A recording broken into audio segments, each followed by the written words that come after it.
Somewhere in this image is the ghost of a star that died 1,700 years ago, and it might be the closest stellar explosion to a supermassive black hole we've ever found. Can you spot it?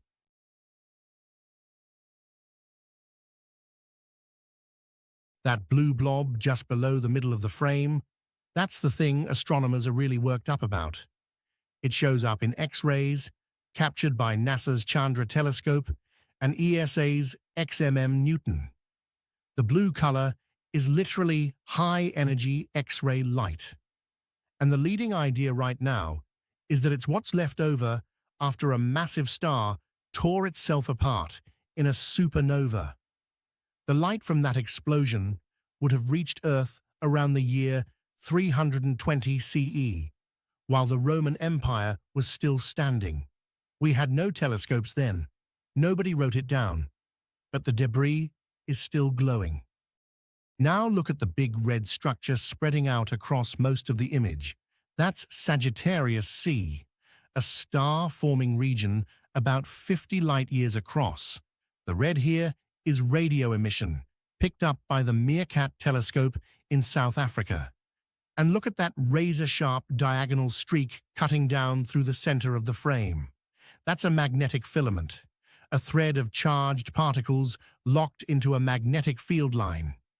Sagittarius C sits about 26,000 light-years from Earth.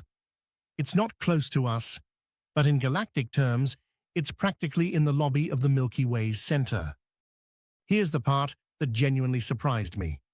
The supermassive black hole at the center of our galaxy, Sagittarius A, 4 million times the mass of the Sun, is off to the left, just outside this frame.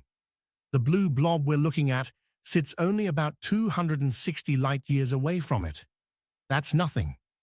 If confirmed as a supernova remnant, it would be one of the nearest stellar explosions to a galactic center ever found. And right now, in the center of the image, you can see more blue X-ray glow spreading there. New stars being born out of the same dense gas the old star blew apart. Death-feeding birth, 26,000 light-years away. We're not sure yet. Astronomers say possible, and that word is doing real work here. Confirming a supernova remnant this close to a galactic center in this much noise and gas is genuinely hard, but that blue smudge in a centuries-old starfield might be the closest death near a black hole we've ever seen. That feels worth sitting with for a second. We'll be back tomorrow with whatever the data shows next. Subscribe so you don't have to remember to come back.